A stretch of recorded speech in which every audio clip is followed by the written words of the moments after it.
Assalamualaikum warahmatullahi wabarakatuh. Hamdan wa salaman amma ba'du.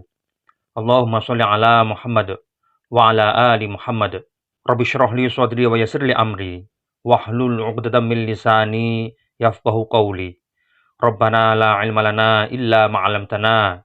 Innaka antal alimul hakim. Saudaraku sekalian, dimanapun Anda berada, semoga kita semua selalu dalam lindungan Allah Subhanahu wa Ta'ala. Selalu diberikan kesehatan baik jasmani maupun rohani, dimurahkan rezeki kita, dimudahkan segala urusan kita, dan dijauhkan dari musibah, penyakit, dan seluruh mara bahaya. Pada kesempatan kali ini, saya akan membagikan zikir, yaitu zikir hauqalah, atau zikir la haula wala quwata illa billahil aliyil azim. Zikir ini tidak asing di telinga kita. Bahkan hampir setiap hari kita membaca zikir ini. Mungkin setelah selesai sholat, kita membaca wirid atau zikir, yaitu tasbih, hamdalah, kemudian takbir, dan ditutup dengan hauqalah. Misalkan, subhanallah, walhamdulillah, wala ilaha illallah, wallahu akbar. Kemudian kita tutup dengan bacaan la haula wala quwata illa billahil aliyil azim. Khusus untuk zikir hauqalah ini, kita akan membahas lebih dalam. Kira-kira seperti apa fadilah atau keutamaan membaca zikir hauqalah. Lalu kapan saja kita bisa mengamalkan zikir hauqalah ini. Saudaraku sekalian, kita semua dalam kehidupan sehari-hari harus mengingat Allah Subhanahu wa Ta'ala tanpa memandang waktu dan tempat. Salah satunya dengan membaca zikir hauqalah ini. Zikir hauqalah ternyata memiliki arti dan keutamaan yang sangat dalam. Keutamaan zikir hauqalah ini berangkat dari wasiat Rasulullah Muhammad SAW kepada salah satu sahabat beliau, yaitu Abu Dzar radhiyallahu anhu.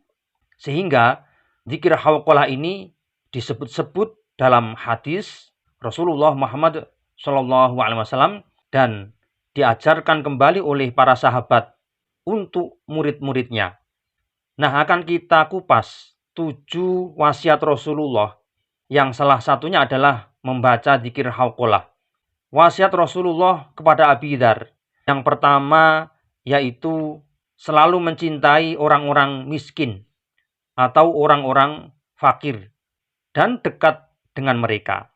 Kemudian wasiat yang kedua Rasulullah kepada Abi Dzar yaitu selalu melihat ke bawah dalam hal duniawi. Dan tentunya tidak selalu melihat hal-hal yang ada di atas kita, supaya kita tidak terlalu ambisi untuk mengejar hal-hal tersebut. Kemudian wasiat Rasulullah yang ketiga, yaitu memerintahkan agar selalu menjalin silaturahim kepada siapapun, kepada famili kita sendiri, kepada teman, kepada tetangga. Ini harus kita lakukan. Kemudian wasiat yang kelima, yaitu mengatakan sesuatu yang benar, walaupun berakibat pahit. Jadi, qulil haqqo walau kana murran. Ucapkanlah kebenaran, walaupun rasanya pahit. Nah, kemudian yang kelima, wasiat Rasulullah kepada Abi Dzar, yaitu tidak mempedulikan atau mengabaikan celaan orang-orang yang suka mencela. Artinya kita harus cuek dengan orang-orang yang memang terbiasa mencemooh kita, menjelek-jelekan kita. Ini harus kita biarkan, tidak perlu digubris. Kemudian wasiat yang keenam, yaitu janganlah kita suka meminta-minta kepada sesama. Jangan sampai kita merepotkan orang lain. Selama kita masih mampu berusaha, usahakan kita tidak merepotkan orang lain. Kemudian wasiat yang ketujuh, yaitu membaca zikir la haula wala quwata illa billahil aliyil azim. Yang mana arti dari zikir ini yaitu tiada daya dan upaya kecuali dengan kekuatan Allah Subhanahu wa taala yang maha tinggi lagi maha agung. Kemudian keutamaan membaca zikir la haula wala quwata illa billahil aliyil azim. Yang pertama yaitu kita dijaga oleh Allah Subhanahu wa taala dari godaan setan yang terkutuk.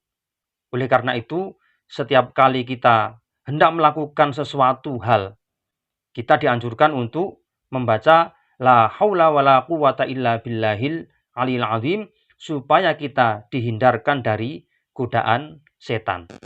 Kemudian manfaat yang kedua yaitu mendapatkan pahala yang sangat berharga di surganya Allah Subhanahu wa taala.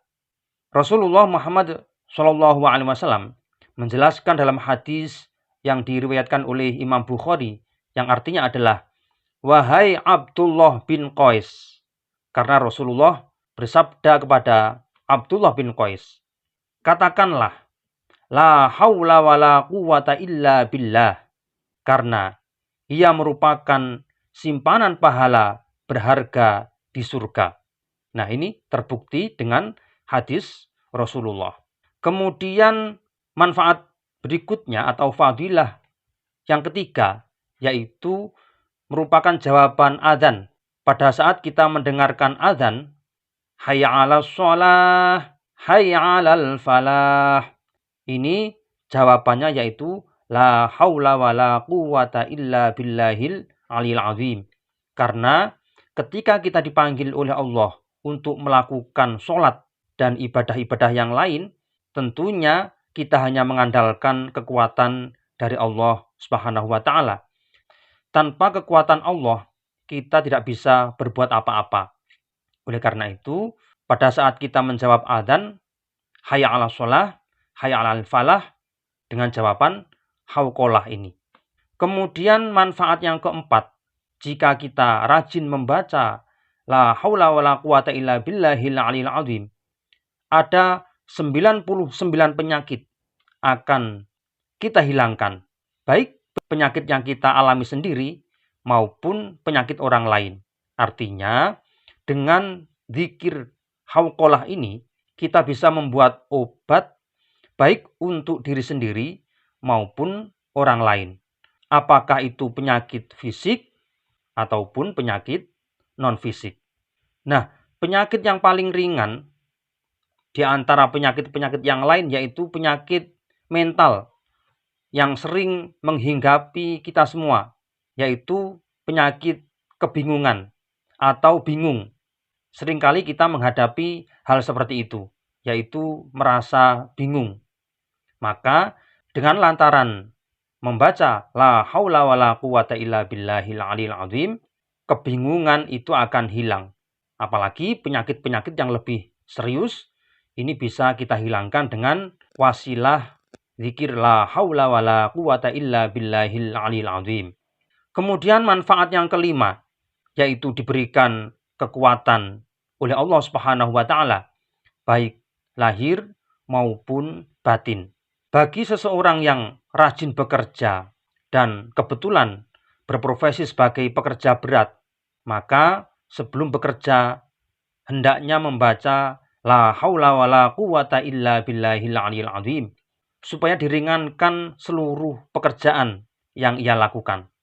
Dan bagi seseorang yang mempelajari ilmu spiritual, yaitu mengakses kekuatan batin, maka dengan zikir la haula wala quwata illa billahil aliyil azim, kekuatan batin kita akan bangkit dengan sendirinya, tentunya atas izin Allah Subhanahu wa taala. Lalu bagaimanakah cara mengamalkan zikir hauqalah ini? Zikir hauqalah secara umum bisa dibaca sewaktu-waktu, khususnya setelah selesai sholat 5 waktu. Dan alhamdulillah kita semua hampir setiap hari di sholat 5 waktu pada saat kita zikir selalu membaca La haula wala quwata illa billahil alil azim. Nah, jika mengamalkan zikir ini dengan cara khusus, yaitu bisa dibaca setelah selesai sholat subuh, kemudian di sore hari menjelang maghrib, kemudian setelah maghrib, dan dibaca sebelum tidur. Insya Allah, apa yang menjadi hajat kita atau doa kita mudah dikabulkan oleh Allah Subhanahu wa taala. Oleh karena itu, silakan amalkan zikir la haula wala quwata illa billahil aliyil azim. Sekian, semoga bermanfaat. Wallahu a'lam bishawab. Assalamualaikum warahmatullahi wabarakatuh.